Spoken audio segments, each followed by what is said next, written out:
Halo, balik lagi dengan saya Galih Anggara. Kali ini saya akan membahas tentang I/O di Java. Oke, jadi I/O adalah input output ya. Jadi I/O itu kepanjangannya. Nah, fungsi I/O itu apa sih gitu? Jadi I/O ini digunakan untuk kita misalnya untuk membaca file dari hard disk ke Java gitu, ke program Java. Misalkan kita membaca file dari luar gitu. Nah, itu kita harus menggunakan I/O. Atau kita misalkan mau nulis file dari Java, kita menulis file ke hard disk misalnya, itu kita pakai I/O juga. Atau lagi misalnya kayak kita mau ngebaca data dari internet atau menyambung ke internet gitu ya, program yang menyambung ke internet, itu juga pakai I/O tuh. Jadi I/O itu luas. Nah, yang akan menjadi fokus kita di sini yaitu kita mau coba I/O di file itu. Kita mau coba di file. Jadi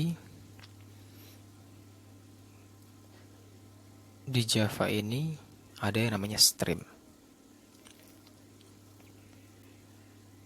Stream itu kalau misalnya kita terjemahkan secara bebas adalah aliran gitu ya. Nah, maksudnya aliran itu apa gitu? Jadi gini, misalnya kita bisa gambarin di sini misalkan ada source gitu ya. Nah, di tengah-tengah sini di source itu ada stream.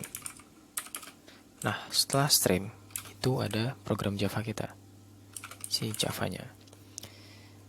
Nah, jadi stream itu adalah jalur dari source ke Java gitu, alirannya gitu ya. Source itu bisa banyak.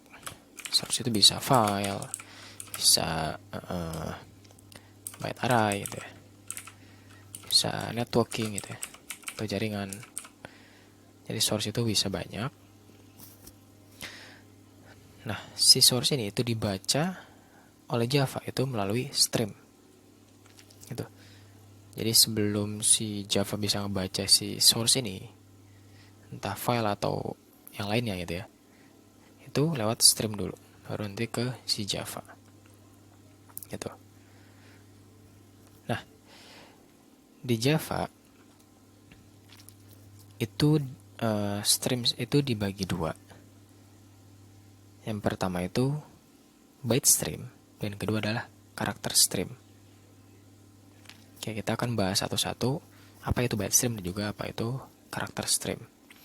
Oke, jadi ada byte stream dan juga ada karakter stream.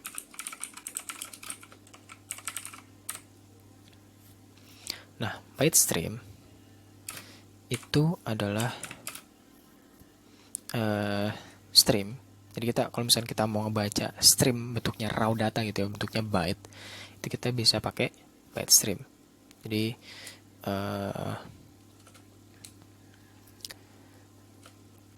jika kita ingin atau menulis dalam bentuk raw byte gitu ya, itu kita bisa pakai byte stream. Sedangkan karakter stream itu jika kita ingin membaca atau menulis yang khusus karakter atau string gitu ya. Jadi karakter atau string atau teks gitu ya. Jadi kalau misalkan kita pakai byte stream itu dia bentuknya masih raw gitu, masih raw byte gitu. Jadi mau dia bentuknya teks, mau dia bentuknya array, mau dia bentuknya apapun gitu ya, itu dirubah jadi byte, jadi bentuknya raw. Jadi semua stream, semua source itu bisa masuk ke byte stream. Nah, sedangkan kalau misalkan karakter stream itu khusus untuk si karakter atau string aja. Nah, si karakter stream ini dia udah menyediakan encoding gitu. Jadi misalnya kalau misalkan kita ngebaca tulisan Korea gitu atau Jepang gitu ya, yang bentuknya Unicode gitu. Nah, kalau misalnya kita pakai byte stream itu belum tentu kebaca itu si karakternya gitu. Jadi nggak khusus ke sana. Kita harus nentuin encodingnya sendiri gitu. Nah, sedangkan kalau misalnya karakter stream itu dia udah dilengkapi dengan encoding. Jadi untuk karakter-karakter itu lebih khusus gitu, lebih khusus ke sana. Oke, kita akan coba praktekin dua stream ini ya, byte stream dan juga karakter stream. Oke, yang pertama kita akan coba yang byte stream. Jadi byte stream ini ada beberapa macam ya. Jadi akan kita pakai ada input stream dan juga output stream. Nah, jadi untuk stream itu ada dua, input stream dan output stream. Dan input stream ini itu punya turunan juga. Output stream ini juga punya turunan. Nah, itu untuk turunannya bisa dicek di Google ya. Jadi saya nggak akan menjelaskan secara detail itu ada apa aja di sini. Oke, di sini kita akan coba pakai input stream. Jadi input stream ini fungsinya untuk baca dari source ke Java gitu ya. Jadi di sini, jadi arahnya dari source stream ke Java gitu ya. Itu input stream.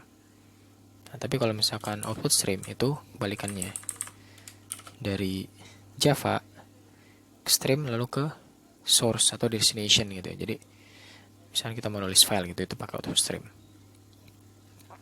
Oke, misalkan di sini kita bikin is sama dengan new, misalkan file input stream.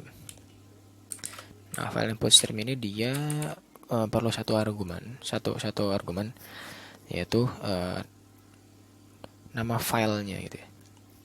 Misalkan di sini saya punya satu file di D gitu ya. Namanya itu text.txt. Nah, isi dari text.txt itu adalah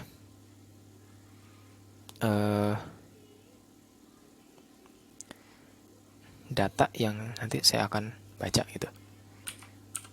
Di sini text.txt itu isinya adalah nama saya, Galih gitu. Nah, nanti kita akan baca teks tersebut dan ditampilkan ke layar gitu ya. Nah, ini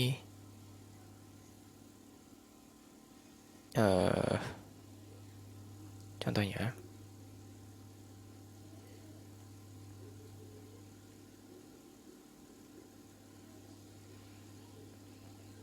Ntar saya akan tampilkan si filenya.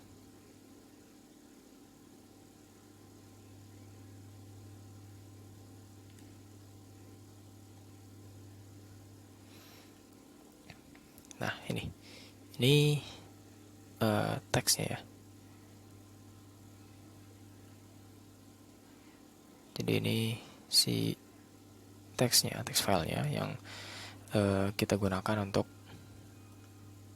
nanti dibaca di Java gitu ya. Jadi nama saya di sini. Oke, kita balik lagi ke Java-nya.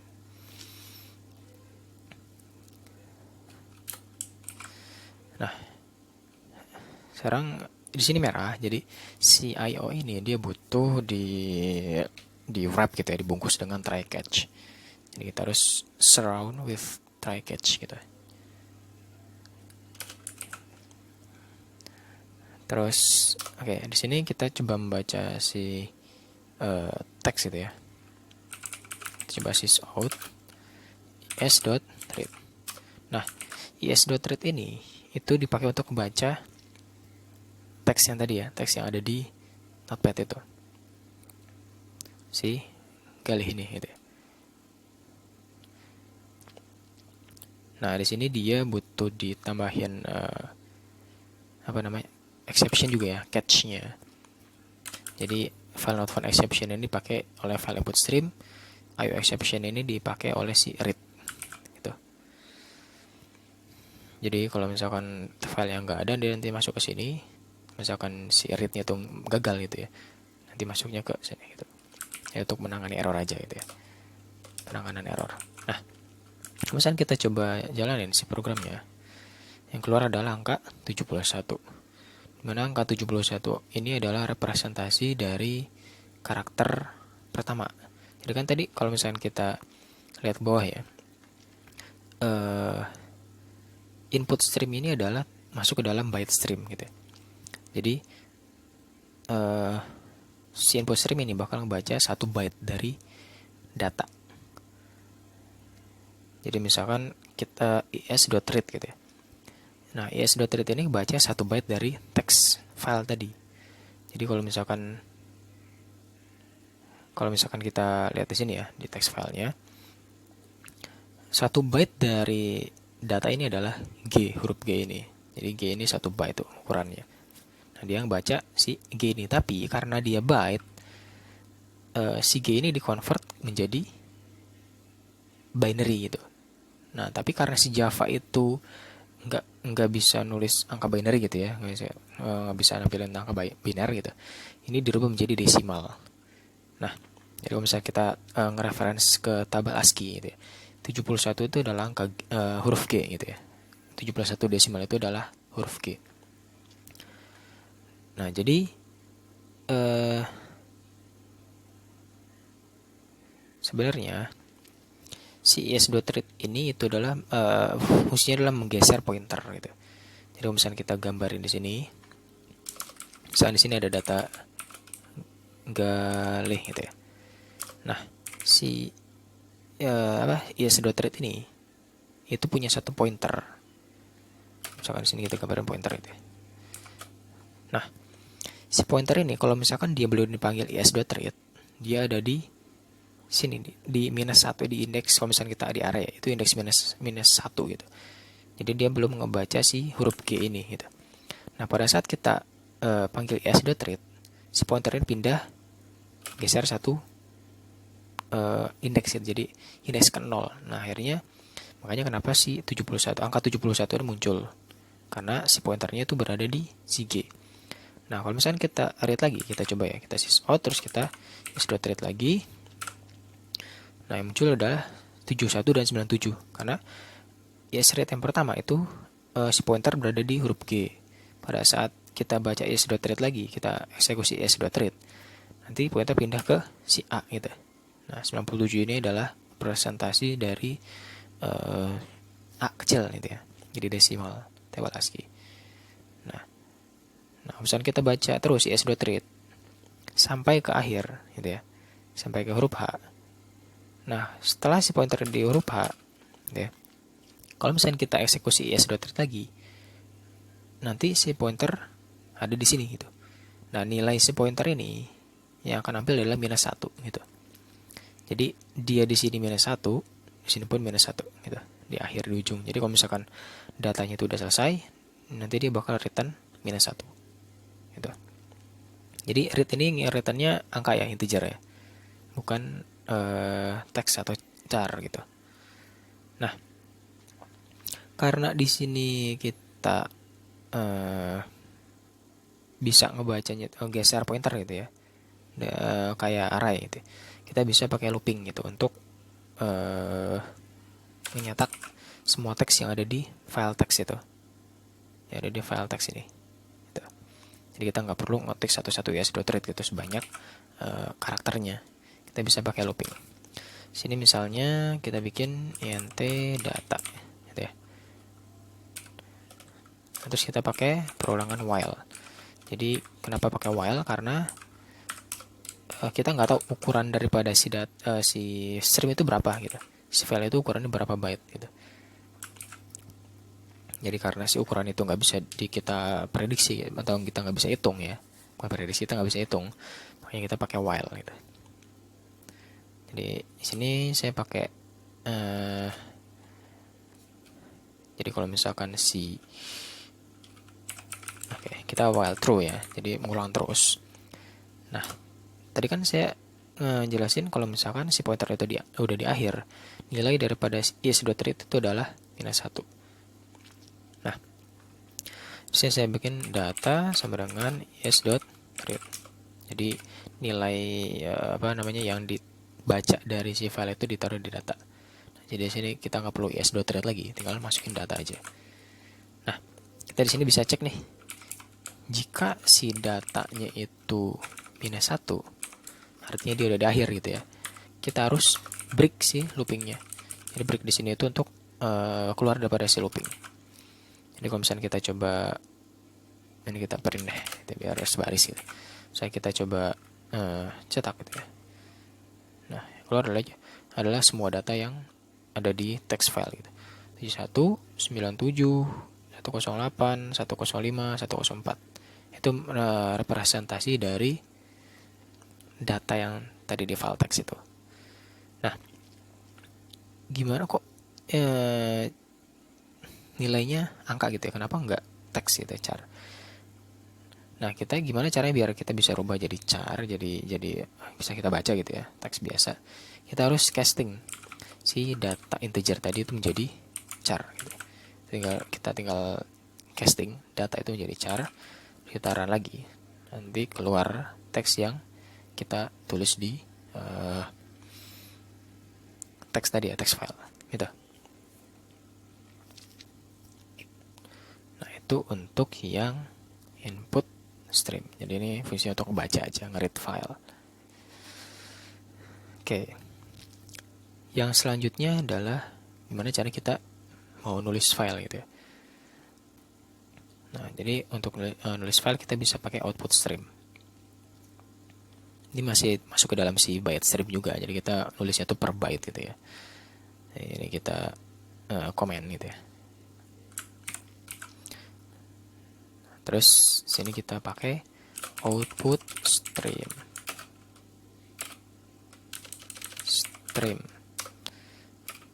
OS dengan new, karena kita di sini mau menulis file gitu ya. Kita pakai file output stream.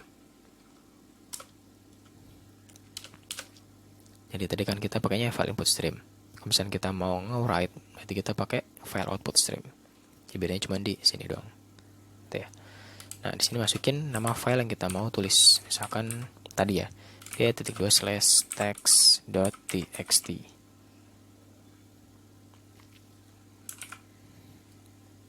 Nah, cara nulis filenya itu gampang, tinggal di os.write. Jadi tadi kalau misalkan kita ngebaca itu kan is.read ya.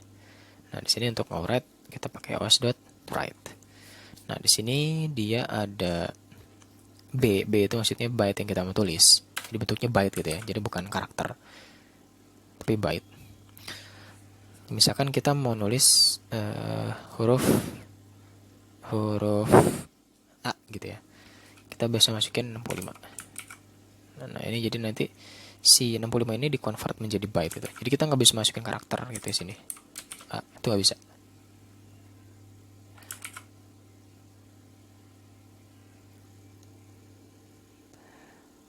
Oh, oke. Oke, maaf ya, ini bisa. Jadi si A ini di-convert menjadi integer gitu ya. Jadi di-convert menjadi integer, terus dia ditulis ke si file gitu. Kita coba run gitu ya. Kita coba run. Yang terjadi, kita akan cek di si notepad-nya. Kita coba open si filenya.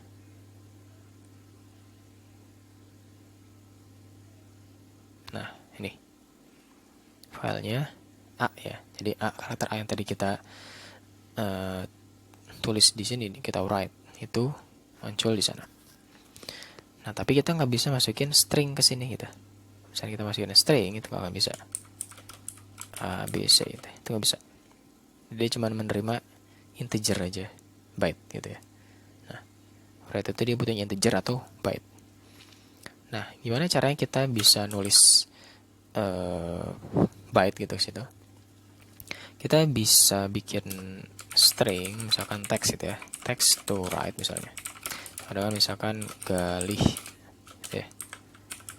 Nah, dari sini dari string text, dari stringnya kita harus rubah jadi byte array gitu ya.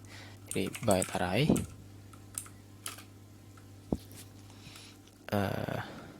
bytes misalnya sama dengan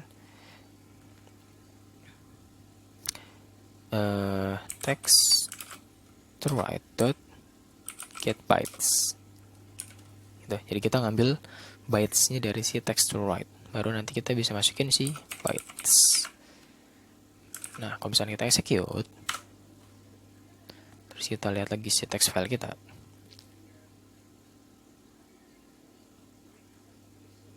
nah si text gali yang tadi kita tulisin di Eclipse ini ya, itu akan masuk ke dalam si text file gitu. Nah, itu untuk yang output stream. Nah, sampai sini kita udah bisa baca dan tulis file gitu ya, tapi pakai byte stream.